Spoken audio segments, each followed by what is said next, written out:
All right, well, it's just about noon Central Time, so we'll go ahead and get going. Thank you, everyone, for joining our webinar. We are joined today with Alexander Proctor and Kevin Mitchell from Laurel Springs School, as well as Tim Prukop from Ecker Sports, here to talk a little bit about where education meets opportunity and NIL and how those two things go hand in hand. So without further ado, I'll pass it over to you, Alex, and you can kick us off. Great. Thanks, Tori. Really appreciate this partnership and doing this webinar with you guys. So, to get going a little bit, one thing that we do here at Laurel Springs at the commencement of any of our meetings is we read our mission statement because our mission statement is so valuable and important to what we do as a school. So our mission at Laurel Springs School is to engage global learners in an education that values them as individuals, integrates their passions and pursuits into academic and career pathways, and foster inquiry, growth, mastery, purpose, and independence. So, really that's what we're looking to do here today. And that's also something that, Eckerd Sports values too, is it's just the education piece. So I'm going to turn it over to my colleague, Kevin Mitchell, and we'll continue on. Hey everyone, Kevin Mitchell here. Real quick, just wanted to give you a quick history of Laurel Springs here. So for the past 30 years, Laurel has served young learners from the K through 12 age group. Really something online education, distance education seems like it's somewhat of a newer trend, but really this is something that's been going on for decades, even dating back to the penny post of today. So what makes Laurel different from most? Well, it's definitely without a doubt the self-paced mastery-based education that we offer. So asynchronous learning means essentially on your own time. As we're talking about student athletes specifically, the flexibility that online school can offer is certainly unmatched. And for Laurel, we really rely on the history and our accreditation as well. So all the major, whether that be Cognia, whether it be the Western Association of Schools and Colleges, whether that be offering over 200 courses that are NCAA approved, not to mention the other stats you see on the right-hand side there. We're really serving as the elite option for student athletes, especially those aspiring to play collegiate sports. Alex, you might hop in the next slide. If you don't take anything else away about Laurel Springs, just know flexibility is the word I really want you to associate with online education and Laurel specifically. So for us, if it's the middle of a semester, if it's, really timing, life happens and timing happens. So rolling enrollment, I think, is something that's huge and allows you to apply to school to start taking classes at any time of the year and no later than a few weeks. Really the flexibility offered through the calendars and the blackout dates as well. So in the instance of traveling to tournaments, in the instance of going to different showcases, needing more time to prepare for an upcoming event. Really that goes hand in hand with the lifestyle that many student athletes and families of the student athletes are realizing the commitment it takes and the time and effort it takes to master your craft and your sport. Alex, I'd love for you to share a little bit more just about our college-bound student athletes and how we support those. Yeah, so our college-bound student athletes make up a large percentage of the population that are here at Laurel Springs. And really just based on what you said, Kevin, is the flexibility to be able to travel, train, and be able to be the captain of your own school, right? And you can decide when you're going to go to school, what time you're going to train. The support systems that we have at Laurel Springs for our college-bound student athletes, not only include recruitment guidance, college identification, other pieces that we just really like to educate our students. And that's a big reason why we have Ecker here with us today, because we want to educate our student athletes to make sure that they're aware of any different changes that are happening in with the NCAA, whether it's recruiting or today, obviously, name, image, and likeness education, just so then they can be taking advantage of everything that's out there and to be able to offer. With that, Laurel Springs has a lot of different pathways for students, whether it's a student that is, in the competitive sports space and, looking to maximize their time on the court, so the travel would be our traditional Laurel. But we also have an academy postgraduate program. We offer students the ability to take some summer courses with us to get ahead so they can have a lighter load during their, intense travel and training season.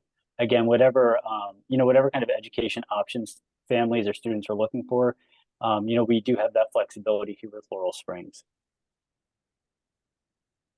Now, this is something that is, so important to us. And, this quote from Spencer, one of our graduates who, moved on and competed at a high level, is how Laurel Springs frees people up. Um, and they didn't realize it could be done with education. And that's one of the things that, all of our student athletes, find is they're able to be freed out of that four wall setting to be able to travel, train, but also potentially take advantage of their brand. And some of the forefront experts we have on just NIL, the education behind it, what it takes, how it's useful, is Eckerd Sports. And we're so grateful to have them with us today to be able to talk to families about this. But yeah, I'm so excited to hear what they have to say. And Tim, Tori, thank you so much. And I'm going to turn it over to you, Tim. Great. Well, thanks, Alex. Thanks, Kevin. Appreciate the time. I've got a few slides here that I just want to go through kind of a level set of where we are with NIL as it relates to the high school and college market, and really speak to the things that are important to understand if you're trying to maximize the potential that you could actually earn in NIL as a student athlete in either of those things. So interestingly enough, in 2021, after the Supreme Court ruling, in the first year of NIL in college sports, there was $917 million of revenue that was generated by student athletes who earned money for doing endorsements or social media posts or things like that for colleges or for brands across all of the universities.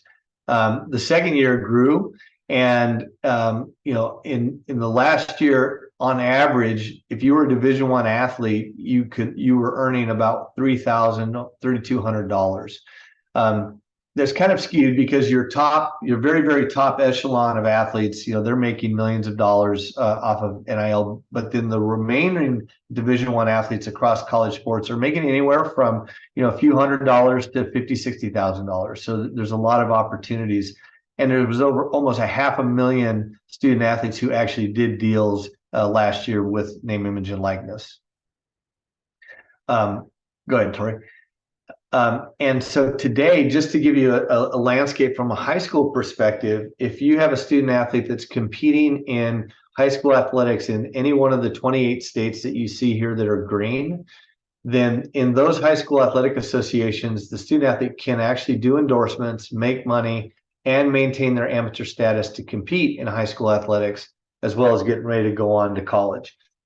North Carolina is yesterday they just approved it. So this is actually 29 now. So we're almost at 30 of the 50 states that have it. And the ones that haven't, particularly in the Southeast, all of those states are in process of doing something probably next year. Okay, Tori. So what we're trying to do at Eckerd Sports is we're trying to do two things. We're trying to help coaches and administrators manage the complexities that come, because once you start to allow kids to start to participate in endorsement deals and doing sponsorship opportunities, then that begins to affect things like what goes on during team activities, how that affects sponsorships that teams or leagues may have, and things like that. So we try to help the coaches figure out how to manage it, and then how to protect the student athletes against bad actors. One of the things that Charlie Baker from the NCAA talks a lot about today is that there are a lot of people that are trying to exploit student athletes around NIL, and a big initiative across the country is to find ways to protect our student athletes. And so giving those capabilities to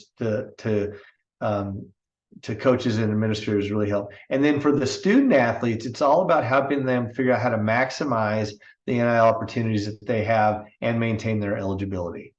Okay. And so some important concepts, just to be, I want to go through these quickly, and if we have questions, we can take questions on these afterwards. But the thing with NIL started with an antitrust ruling by the Supreme Court in 2021 that basically said that the NCAA was unreasonably restricting the educational benefits that student athletes could have while they were participating in intercollegiate athletics. And as a result of that, the NCAA said that that was no longer going to be, they would no longer use the term amateurism or being an amateur as a requirement for eligibility. And so the intellectual property now that kids can make for themselves about things that they do, they can now start to monetize. And what every university has done is they've formed these collectives, because the NCAA initially said that the athletic departments themselves could not actually facilitate deals for student athletes. And so each university created its own collective. And in that collective, money gets donated into the collective. The student athletes get opportunities to do things to earn that money, and then they get paid through it. What's happened on January 1st of this year, the NCAA has come back and they've issued a new guidance that now allows the universities to actually be involved in the facilitation of deals and raising money for the collective. So those things are coming close together. But there's three things that you really need to be aware of if you're a student athlete that wants to play college athletics. One is that there are no NIL deals permissible that would pay for your performance on the field or the court or in the pool. So what that means is you can't get paid for performance. If you do well, you make more money. The second thing that the NCAA prohibits is using NIL as an inducement to come to a university or to stay at a university. So if you have a student athlete that is being recruited by a Division I university and they're talking to you about NIL as part of the recruiting process, you need to be very careful about that conversation, because if the NCAA uncovers that, they could then put sanctions down on that school. And the third thing that the NCAA said is that third-party entities cannot be involved in the recruiting process. So you have these collectives, which are third-party entities that are not part of the athletic department. They are not allowed to participate in a recruiting process. And for example, there was an athlete in Miami at the University of Miami, was being recruited there, went to dinner with somebody who was in the collective, took a picture at the dinner, posted it on social media, and the NCAA then went in to investigate whether or not that third-party entity was actually involved in that recruiting process, and actually has filed a sanction against Miami as a result of that. So be very careful about who you're talking to when you're in the recruiting process. Next slide. 80% of the deals that are being done are all around social media. So if you have an interest as a student athlete to maximize the value of your NIL opportunities, you need to begin to grow an audience on your social media, whether that's Instagram, TikTok, or Twitter. And a lot of the content, a lot of the stuff that gets done is around those student athletes creating content, being brand ambassadors, and very few of them are things like Applebee's coming in and paying an athlete to represent them, et cetera. So it's really, social media is an important component to this, and you need to have an intentional strategy around what you're doing with social media. And some examples, a couple examples of good and bad, right? So Indiana, Anthony Leal, he did all of his brand development and all of his social media stuff around helping people at children's hospitals. And he's had a tremendous growth in his following, which has allowed him to make a lot more money as a result of that. And then on the other side of it, you have instances of people that make comments or statements or interact with things on social media that cause a lot of problems for them. And so we want to be very careful what we're doing there. Go ahead. So every university has a marketplace, and Open Doors is the leading company providing marketplaces. There's also a company called Influencer, Barstool Sports does it as well. But if you're a student athlete today in high school, if you're in a scenario in a state where they allow you to do it, you can create a profile on a marketplace. You can go into that profile and you can browse for opportunities that brands are looking for people to do endorsements of their products. And then once you do the things that they're asking to do, then that marketplace will actually fund and pay those student athletes. So those are out there today. And then from a tax planning perspective, this is really important. So if you are involved in NIL opportunities, whether you're in the high school or the college market, please understand that all of those activities are going to be tracked by the organization that hired you, and most likely they will provide a 1099 form to you in January of the following year, of which you will be responsible for any taxes that you accrue to the IRS. And please know that the IRS, what you owe the IRS never goes away until you pay it off. So if you do if somebody has the opportunity to earn $1,000 doing an NIL opportunity, make sure you take 300 of that and set it aside to pay your taxes. Otherwise, you've got to come up with that money at that point in time. Most of the time, the athletes are hired as independent contractors. Anything that you do along associated to your activities of doing the social media, whether that be your internet fees at home, or if you have to buy a computer or a camera, all of that stuff can be expensed against those taxes. And you want to make sure that you're doing your research to make sure that you've got good financial planning as it relates to that. Even if anything that you make over $400 is a taxable event according to the IRS, and that includes gifts in kind. And so that means if you, let's say you're a baseball player and you've been using a hitting machine growing up, and the company gives you that hitting machine and it's worth $500, you're responsible for 30%, whatever your state tax is, against the value of that machine that they gave you, that you will have to pay at some point in time, unless you find expenses to write it off. So make sure you understand what's going on there. And then in contracts, so we've seen a lot of contracts that have come for both high school and college athletes that have been problematic in the sense that the term of the agreements have been perpetual. So basically, a student athlete signs up and there's no end date to the term of when that contract goes away. And so there were a few athletes that signed up and basically with Nike or Adidas or whoever that then had a lifetime commitment to be a brand ambassador for them. So make sure that you understand that. Make sure the obligations in the agreement are doable for both sides. Make sure that the indemnity, which is the protection that each party in an agreement has against each other, is mutual. And we really advise that everybody have a licensed attorney in your state review any contract that you have to make sure that those things are protected. And then make sure that you're working with your school, whether it's high school or college, to make sure that that's all in compliance with what they're doing. Important and an important thing to do, because we've seen a lot of really bad agreements that we've had to help kids get out of. So with that, we can go to the Q&A session. I'll turn it back over to Tori. Awesome. Thank you so much. That was a great presentation from both of you guys. And Kevin, Alex, we appreciate you guys coming on as well and sharing. But we do have just a little bit over 10 minutes left in this webinar, so I want to open it up for some Q&A. And the first question that we've gotten is, I think this is probably more for Kevin and Alex. Do colleges look at online schools differently than in-person ones? Oh, yeah, that's a great question. Short answer, no. But the long answer is, well, it depends on where you're going. So, for schools that are online, you want to have to make sure they have accreditation. So I know Kevin mentioned earlier in the presentation, our accreditation is being lost in Cognia. So if you're going to an accredited online school, one that has a history of sending student athletes to college, there's no second look. And in fact, I talked to a lot of college coaches throughout the years, and at times they have recommended certain schools like Laurel over other programs just because of the college prep nature of their programs. When a student graduates from Laurel, and they really have the ability to balance their time with their sport, with their academics, with their social. So yeah, short answer, no, but maybe. Kevin, anything to add? I just want to parrot what you said about college coaches. Really coming in, I say it all the time, as your own CEO, right?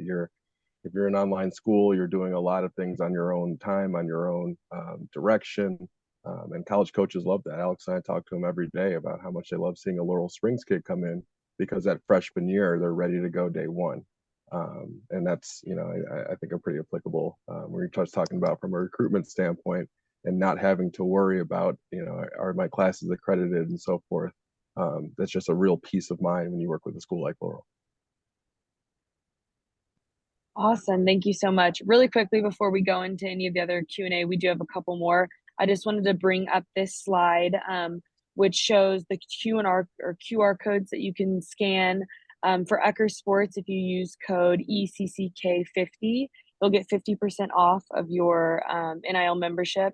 and that code is valid through the end of May. And Alex and Kevin, if you want to talk about what your QR code promotion will do, and then we can leave this up while we answer the rest of the Q&A questions. Yeah, absolutely. And real quick, I do want to say that I am a member of this through Eckerd Sports, and I found the information just amazing and so valuable.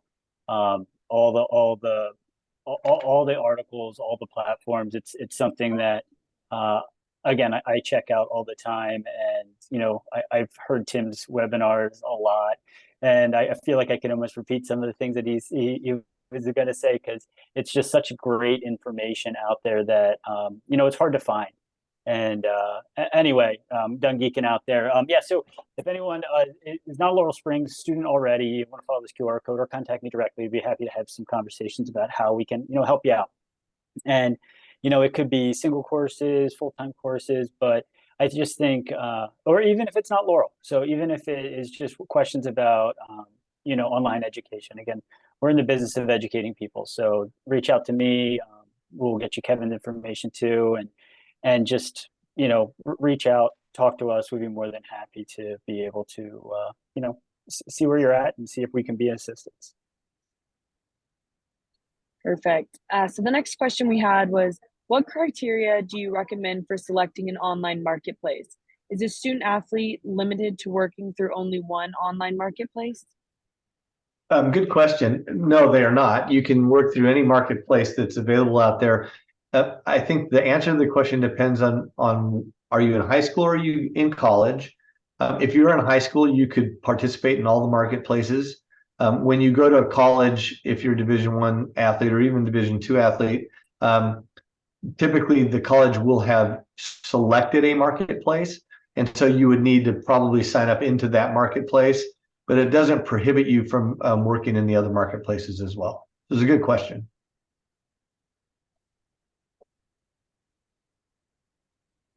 Okay, this next question is one that I feel like we get more often than not, and it's a common misconception when we talk about NIL, but the question is it only the top 1% of student athletes that are getting these NIL deals? No, it is not. The top 1% are getting the most money on these deals. The quarterbacks and the Bijan Robinson, who got a Lamborghini before the Texas season last year. There are those that get that. But if you take college football off the list, 80% or 78% of all the NIL opportunities have been female athletes. So that's athletes who are playing tennis, basketball, volleyball, running track. And the reason for that is because the female athletes are a little bit more prone to social media and having good followings and things like that. So the myth that it's only the top players that make money is not true. Now, the other side of it is that the amounts of money that are available are dependent upon the personality, how much of a following, and things like that. And as we talked about earlier, could range anywhere from hundreds of dollars to thousands, 50 to 60 thousands of dollars for those. So, and if you go to Eckerd Sports, we have a offering called the Eckerd 10, where every other week we actually highlight a student athlete that's done NIL deals. And we have everything from football players to tennis players that talk about how they take advantage. There's a female lacrosse player named Sophia at Clemson, who's a freshman, who just did a deal with the metaverse where she'll earn over $100,000 a year because her avatar will become available in the game that they have going in the metaverse. So there's all kinds of great opportunities for all kinds of student athletes, both male and female. And just to add to that, we also have a blog published called NIL Myths Debunked, which one of the myths that we kind of go over is how it's only the top 1%, but that's also available on our website at eckersports.com. But thank you. The next question, Tim, this is also for you. Can international student athletes and participants also receive NIL benefits at U.S. colleges? Not today. So the rules for NIL were based on the Supreme Court ruling that a specific class of citizens in the United States were being unfairly restricted from making money. So the NIL legislation and the rules and the state laws only apply to U.S. citizens. Now, having said that, There have been several exceptions that we've seen, Division II, Division III international athletes that have requested a relief of that restriction so that they could actually do NIL deals and maintain their eligibility. So if you have an international student that's looking at doing something like that, the best thing to do is to talk with that university and or with the NCAA to see if you can get a release on that restriction. Awesome. And I'd love to hear from everyone on this next question because I feel like it's pretty relevant. But how can a flexible schedule help someone create more NIL opportunities, or having that ability to be flexible with your sports and your school? How can that help play into having more time to focus on your social media and everything with NIL related opportunities? Go ahead, Kevin.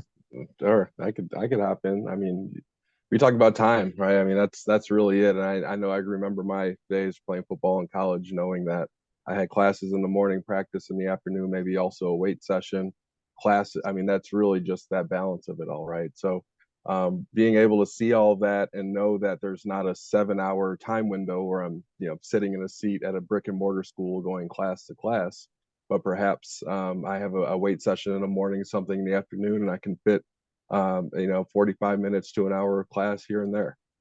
It's something where you're not sacrificing a rigorous college prep experience, but you're really maximizing the amount of time you have in the 24 hours minus sleep that you're able to develop yourself and to achieve your goals moving forward. You know that's what it takes, is that full-time investment. So it's not easy. It's not for everyone, but with the right folks, it can be extremely empowering. Yeah, and I would just add to that in order to take advantage of NIL opportunities, you have to build an effective digital brand for yourself, and that takes time, and you have to be consistent with what you actually do with your digital profile on a weekly basis. And in an environment where you were working with Laurel Springs, and you could create your own schedule, you could create an hour a day that you or 30 minutes a day that you assign for that particular purpose of building your audience so that your value is greater. And I think it would be another great thing to put in there. And what we see a lot of people talking about is that people who build their own digital brand, and Kevin mentioned it, they're the CEO of their own personal company, right? It's me.com. And they have to negotiate deals. They have to earn money. They've got expenses against it. They actually run a business.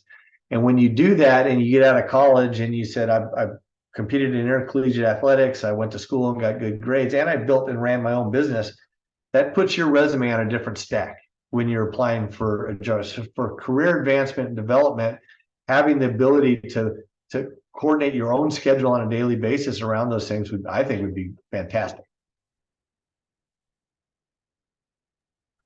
I got nothing else to add. 110%. I just wish that, I could have done this growing up. Absolutely. Well, we're getting close to the end of this webinar, so we'll do our final question, which is, what is your biggest advice to parents and student athletes after experiencing this year's massive shift in the high school NIL market? So my biggest advice is you got to get educated. So it's so fluid and it's changing so quickly. This time last year, there were 16 states that allowed high school athletes to participate. Today it's 30 or 29. And so getting educated so that you know what's going on and how to best take advantage of the opportunities and protect your student athletes from bad actors is really important. That's what Ecker Sports is here for. So go to eckersports.com.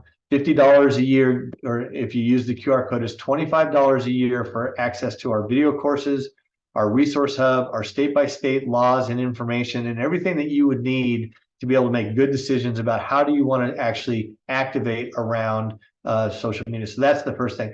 And then the second thing I would say is that don't believe anything that you hear on the internet or in the news about NIL, because most of it's inaccurate.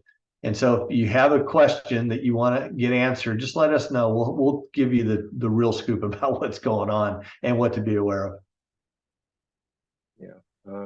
Thanks, Tim. I would just say leverage your networks, right? Your network is your net worth in so many different ways. And, I know that, for me as an online student right now, even myself, finding those answers, finding those trusted resources, that's why I look at an organization like Ecker or even Laurel Springs, having the experience, having the years and years and years of dedication to our expertise, but also just the people in ourselves, right? We are looking to see student athletes, students, everybody develop to the best of their potential.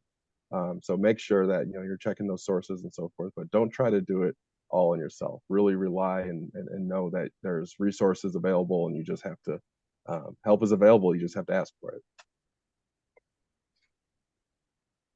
Yeah, that's great. No, that's great. I mean, we're all here for you. We're all here for our student athletes, just for their success. So thank you guys so much for attending the webinar. Tori and Tim, thank you guys so much for hopping on with us. You guys, have been wonderful to work with over the past few months. And Tim, again, everything that you guys and Eckerd Sports put out there, it's fantastic. To your point earlier, before I signed up for Eckerd, I was trying to figure out NIL my own. And I'm like, I'm not that smart. So I have to go to someone who is that smart and who has all that information available for me. So it's been great, and I really look forward to continue to take advantage of all that knowledge that you guys continue to put out there. So thank you guys. Good. Yeah, we look forward to continuing to work with you guys and help all the students that you guys are helping. We believe in kids, and we believe in the power of sports, and we believe in education. So, we have a team of experts that wake up every day with the sole purpose of being up to speed on what's going on, and that's what we're here to provide. So thank you all for joining us today. It was really nice to visit. And if there's anything that we can do to help, don't hesitate to reach out. Yes, thank you, everyone. I will send a copy of this recording and the slides over to everyone who's joined. And again, use this code ECCK50 for 50% off of your Ecker annual NIL playbook membership. And thank you, Kevin and Alex, for joining us today. Have a great rest of your day.